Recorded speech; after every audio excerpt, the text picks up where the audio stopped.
Salut tout le monde, je m'appelle Karine et j'ai 22 ans. Il y a peu, j'ai séduit le prof de mon frère, mais les choses ne se sont pas passées comme j'aurais voulu et je me suis retrouvée presque piégée chez lui. Il a été viré depuis. Et heureusement, car il ne l'a pas volé.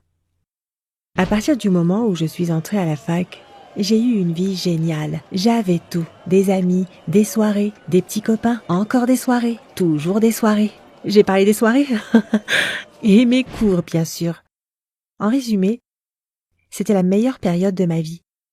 Ça s'est encore amélioré quand mon frère a eu son bac et il a intégré la même fac. Youhou! J'étais super contente parce que ma famille me manquait énormément et que l'arrivée de mon frère ne pouvait que me faire du bien. Donc, quand Nico est entré en première année, je nous avais préparé tout un tas de trucs intéressants à faire. Je lui ai appris toutes les ficelles, je lui ai fait visiter le campus, je l'ai présenté à mes amis, je lui ai parlé des profs et bien plus encore. Nico a bien vite commencé à traîner avec ma bande d'amis. Les cours ont repris et la routine habituelle s'est installée. Rien n'avait changé. On sortait jusqu'à l'aube et on se réveillait avec un bon mal de crâne le matin. Oups, j'ai dit sortir.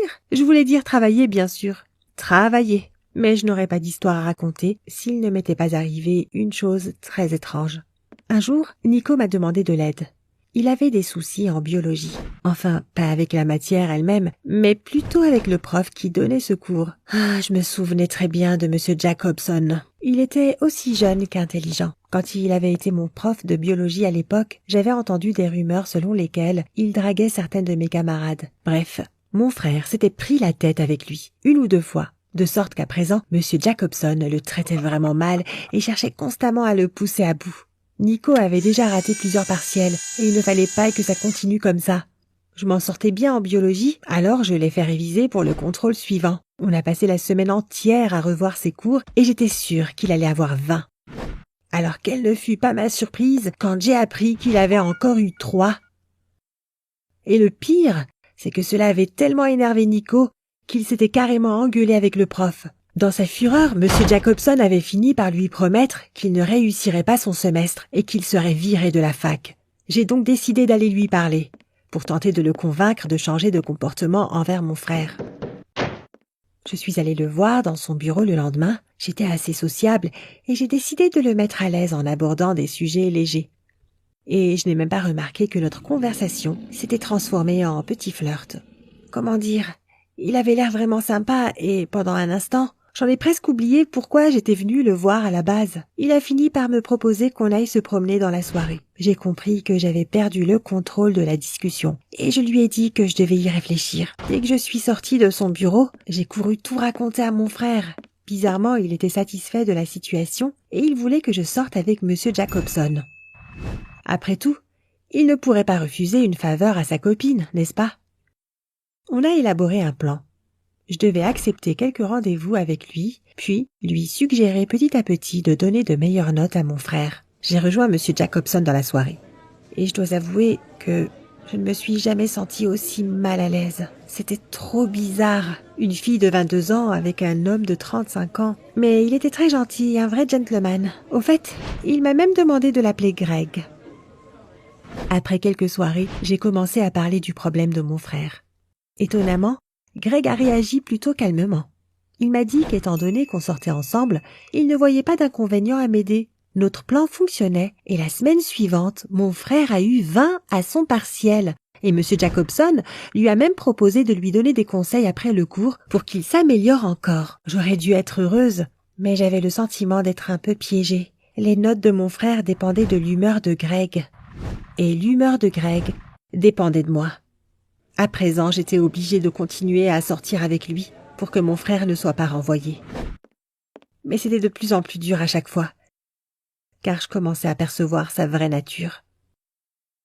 Il était extrêmement jaloux et dominateur.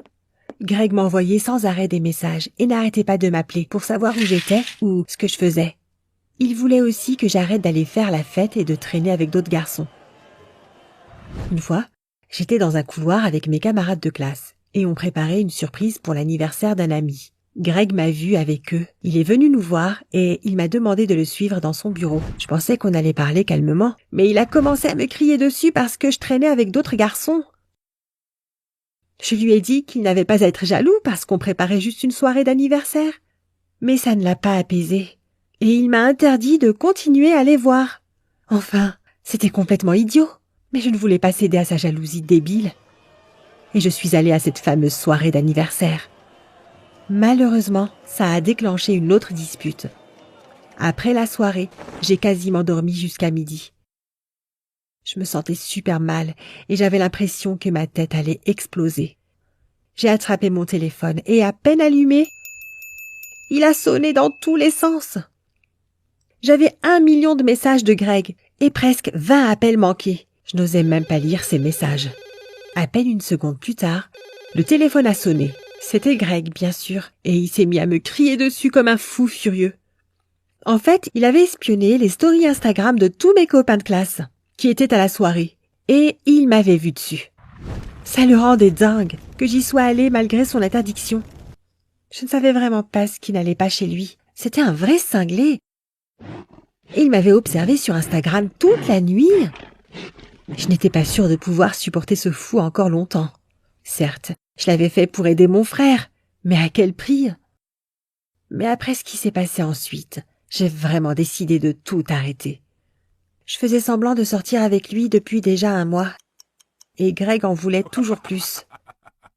Il me faisait comprendre qu'il voulait venir prendre le thé chez moi, et il m'a invité chez lui pour regarder un film. Je n'en avais pas du tout envie, et j'inventais toujours plus d'excuses pour ne pas le blesser.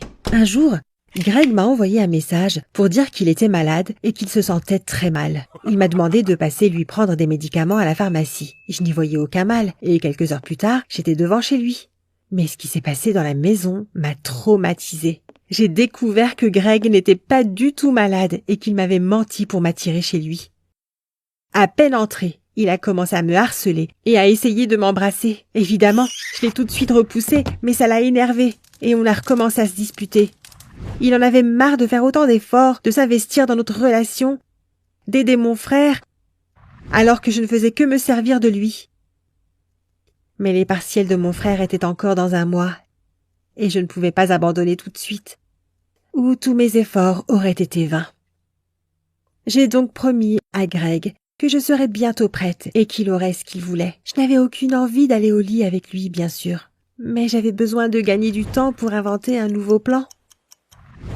J'ai décidé de le faire fuir. Comme ça, il me laisserait tranquille, et en plus, ce serait sa décision. Alors Greg n'aurait plus aucune raison de se venger sur mon frère. C'était le plan parfait. Pour ça, j'ai commencé à me comporter le plus mal possible. J'étais en retard à nos rendez-vous, je m'habillais avec des vêtements horribles, je ne me lavais même plus les cheveux pour dégoûter Greg. Mais rien ne fonctionnait, il continuait à se comporter comme d'habitude et à insinuer qu'on devrait passer à la vitesse supérieure. Il avait l'air de beaucoup m'aimer et il était prêt à accepter n'importe quoi de ma part. Il fallait donc que je concocte quelque chose de plus sérieux. C'est alors que je suis allée demander de l'aide à un copain et que nous avons tout orchestré.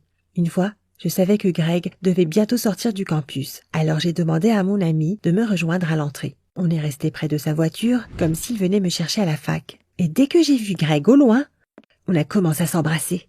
Et on a vraiment, mais alors vraiment, tout donné. 1 minute plus tard, j'ai entendu un énorme cri derrière moi. Et j'ai vu Greg courir vers nous, les yeux exorbités. Il agitait déjà les poings pour frapper mon ami, mais je lui ai dit de s'enfuir juste à temps. Greg l'a regardé s'échapper, et il s'est encore plus énervé. Il respirait si fort qu'on aurait dit un taureau dans une arène. Et puis, il s'est tourné vers moi. Honnêtement, j'ai cru que quelque chose d'horrible allait m'arriver. À la place, Greg a commencé à crier et à taper dans la voiture de mon copain. Il a cassé les rétroviseurs et les phares, puis il est monté sur le capot et il a essayé de casser le pare-brise. L'alarme s'est déclenchée et a commencé à attirer l'attention de plusieurs personnes qui passaient. Ils ont même sorti leur téléphone pour filmer et prendre en photo ce qui se passait. En même temps, un professeur de la fac qui devenait fou, c'était quelque chose à voir. Il n'arrêtait pas de crier, de jurer. Bien vite, la sécurité a fini par arriver et ils ont emmené Greg. Tout à coup, il s'est senti mal et il a commencé à tenir son cœur. Quelqu'un a appelé une ambulance qui est arrivée très rapidement. Apparemment, il avait fait une dépression nerveuse et il avait de la chance que les conséquences n'aient pas été plus dramatiques. Il était toujours en pleine santé, mais sa réputation La vidéo du prof sautant sur la voiture a vite fait le tour du campus. Au point que l'administration de l'université a mené son enquête et ils ont bien fini par découvrir qu'il était sorti avec moi, ce qui est parfaitement inacceptable pour un professeur. Alors, ils l'ont renvoyé. Même si tout cela est arrivé par ma faute, je ne me sens pas coupable. C'était un vrai fou et il fallait que quelqu'un lui donne une leçon. Tant pis si ce quelqu'un s'est avéré être moi. Au moins, mon frère passera son partiel sans problème et je vais pouvoir reprendre ma belle vie d'étudiante.